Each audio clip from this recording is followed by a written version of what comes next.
On le sait, le gagne-pain des premiers disciples de Jésus était la pêche. C'est sur le bord du lac de Tibériade que Jésus est allé pêcher ses premiers disciples qui deviendront également ses premiers apôtres. Jésus passe au bord du lac, il voit des artisans pêcheurs qui sont en train de laver leurs filets et il leur dit « Venez à ma suite et je vous ferai des pêcheurs d'hommes ». C'étaient deux pères de frères, Simon et André, son frère, les fils de Jonas, et puis Jacques et Jean, les fils de Zébédée.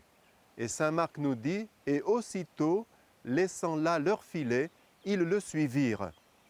Alors on peut se demander si cet « aussitôt » n'est pas un raccourci littéraire.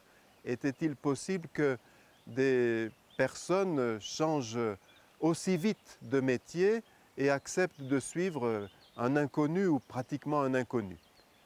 Eh bien, il semble bien, à la lumière de tout ce qui s'est passé par la suite, depuis 2000 ans, que cet aussitôt puisse être réel. Quelques exemples. On se rappelle par exemple Alphonse Ratisbonne. Il est juif, un ami lui a offert la médaille miraculeuse et puis il va entrer dans l'église de Sant'Andrea delle Frate le 21 janvier 1842 et il va avoir une apparition de la Vierge Marie et aussitôt il va décider d'être prêtre, il sera même jésuite et rejoindra son frère aîné qui s'était converti quelques années auparavant et qui avait fondé l'ordre des filles de Sillon. On pense également à Paul Claudel, converti la nuit de Noël 1886, derrière un pilier en écoutant le Magnificat dans la cathédrale Notre-Dame de Paris.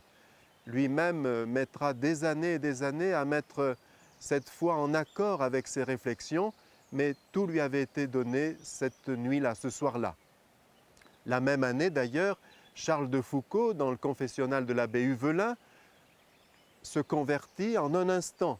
Et il dira « Dès lors que j'ai su que Dieu existait, j'ai su également que je devais lui donner ma vie tout entière » et il s'emploiera à lui donner sa vie de plus en plus à fond. Plus près de nous, et peut-être le cas le plus célèbre, c'est André Frossard.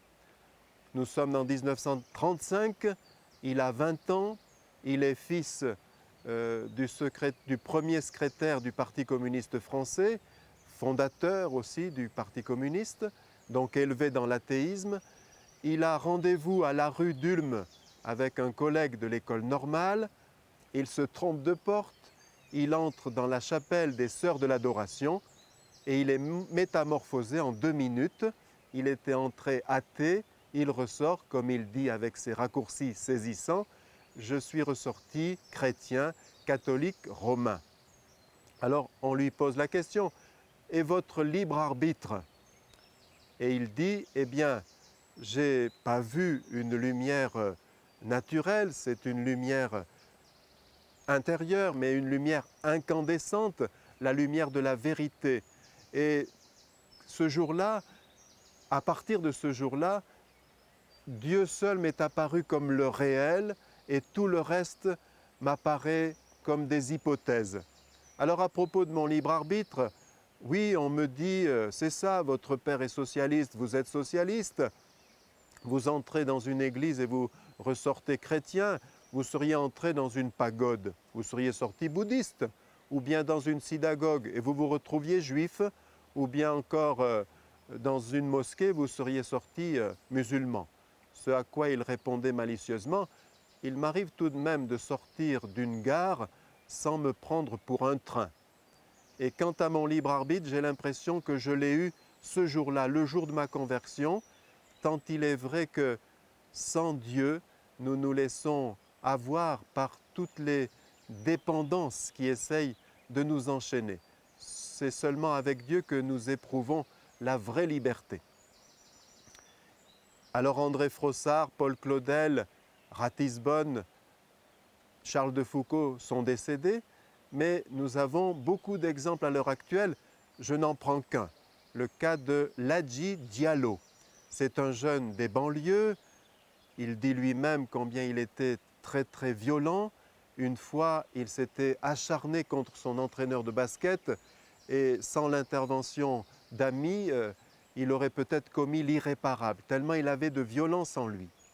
Et puis voilà que son papa, qui est d'origine malienne, qui ne parle pas très bien le français, ce papa de 7 enfants doit vivre une hospitalisation. Et là, il sympathise avec un prêtre et il lui parle un peu de sa famille.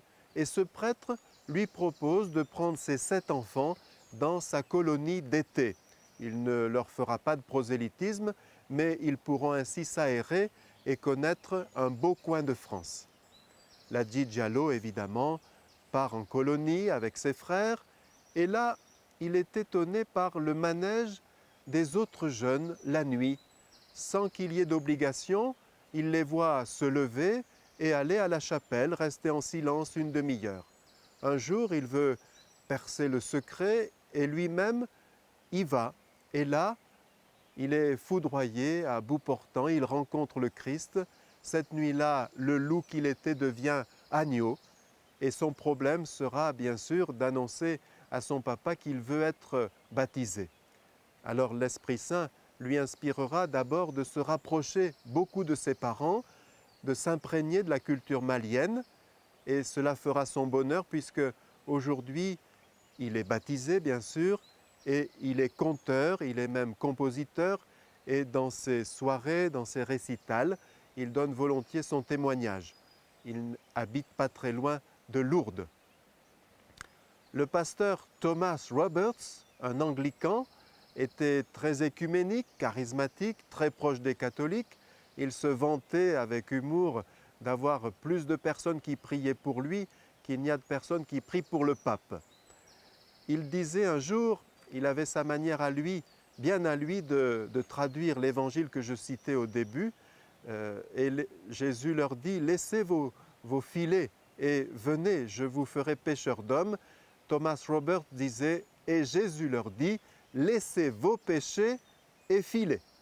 C'est vrai que lorsqu'on fait la rencontre du Seigneur, on l'expérimente tout de suite comme le Sauveur qui nous libère.